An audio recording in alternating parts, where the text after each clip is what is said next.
status reports. I don't think there's anything that I like less than giving status. I think there's definitely ways that you can do this.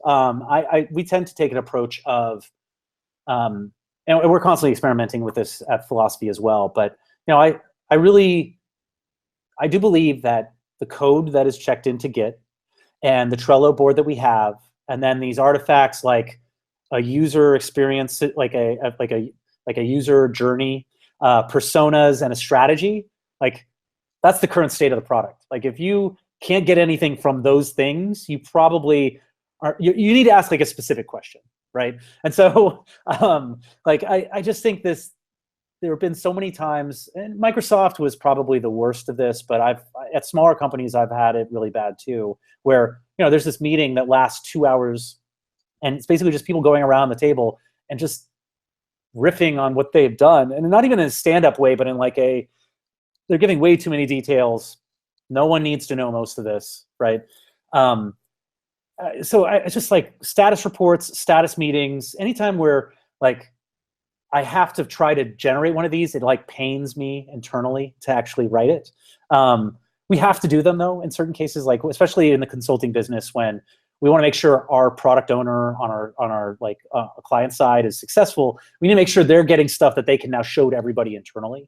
We need to make them look good, right? So there's been this like interesting thing about like, how do I build or create artifacts that are really great for them to show off internally, but are not like soul killing for us to do on a regular basis.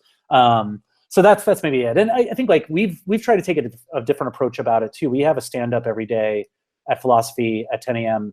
And the latest like incarnation of this is, and we're a fairly small team here in New York. We're probably like, I think like almost 14 people. But that's big for a stand-up, right? If you were just do a traditional stand-up, that would take like 45 minutes or something like that, or a half hour. And so what we've brought it down to is that we just do a check-in, which is, what are you bringing to Workday from an emotional or mental standpoint?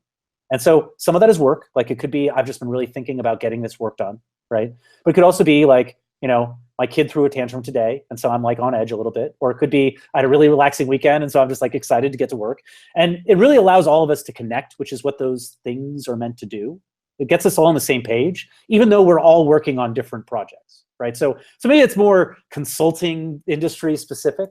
But I think like it really builds this type of camaraderie in the team and trust in the team, that we're all being real with each other, right? Like, why is Chris acting this way today? Oh, well, during the check-in today, he was saying that his kid threw a tantrum. So if I act like I'm throwing a tantrum, maybe he'll have like post-traumatic stress disorder around this particular thing, and he'll flash back to that. But, I think like that's the thing, is that it's more about like connecting to the people on your team. And so I think that's actually, to me, that's the status report done right, because it's in person, it's short, it's about us personally, about how we all interact.